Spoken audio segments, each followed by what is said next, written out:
Hello NCAC Nation, and welcome back to another edition of The Rundown. On this week's show, we'll catch up on what's trending from around the North Coast Athletic Conference for the week ending on Sunday, October the 26th.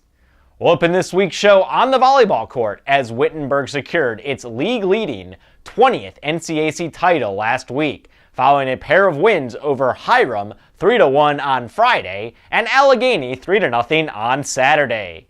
The Tigers, who are currently ranked 4th in the latest AVCA national poll, wrapped up their third straight perfect 8-0 season in league play and have now won 51 straight regular season matches against league foes dating back to the 2010 season.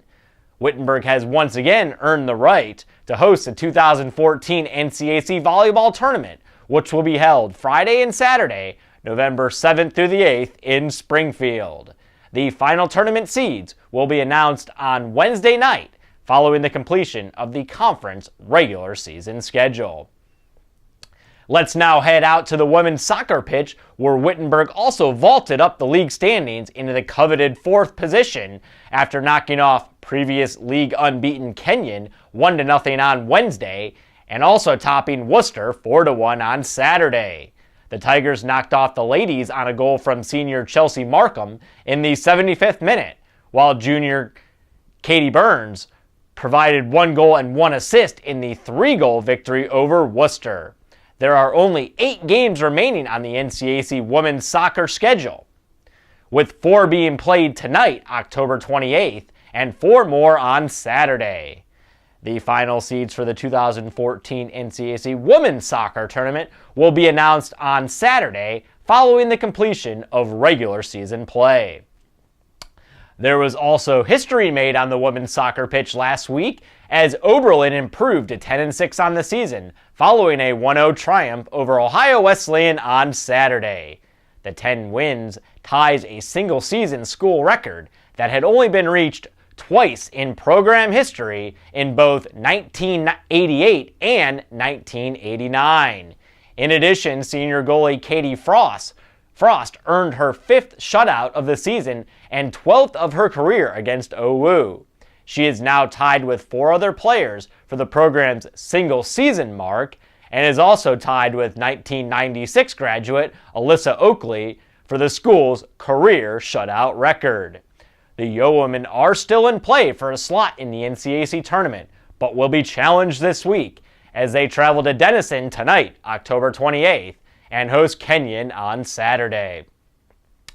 Finally, we'll wrap up this week's show on the gridiron, where we saw a pair of impressive performances last week. First, we head to Granville, where junior wide receiver Deshaun Brown put on an absolute show in leading the Big Red to a 38-24 win over Worcester on Saturday night. Brown was named the NCAC's Offensive Player of the Week after he eclipsed the program's single-game record for receiving yards with 272 and tied the single-game record for touchdown catches with 3, which included this 76-yard scoring strike from senior quarterback Brandon Sklenar to give Denison a 7-0 lead midway through the first quarter. Brown will lead DU into action this week as the Big Red travel to Oberlin for a 6 p.m. kickoff on Saturday. The Hiram football team also surpassed a historic mark on Saturday as they improved to 4-3 overall and 3-3 in NCAC play with a 35-28 win over Ohio Wesleyan in Delaware. The 4 overall wins are the most by a Terrier squad since the 1994 and 1995 teams posted back-to-back 4-6 campaigns. In addition to 3 wins in league play, is the most by a Hiram squad since they began playing football in the NCAC in the fall of 2000.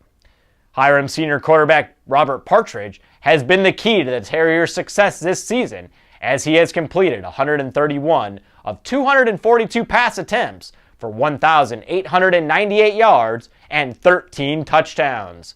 With still 3 games remaining on the schedule, Partridge needs just 91 yards to eclipse the program's single-game passing mark of of 1,989 yards set by Ron Dvorsky in 1985. Hiram will be tested this Saturday as they welcome 10th-ranked Wabash to Henry Field for a 1 p.m. kickoff. And as always, NCAC sports fans, for up-to-date news, stats, and standings from around the North Coast Athletic Conference, you can log on to our website at www.northcoast.org. Also be sure to follow us on Twitter at NCAC, as well as like us on Facebook. Well, that puts a wrap on this week's show, but be sure to join us again next week for another edition of The Rundown.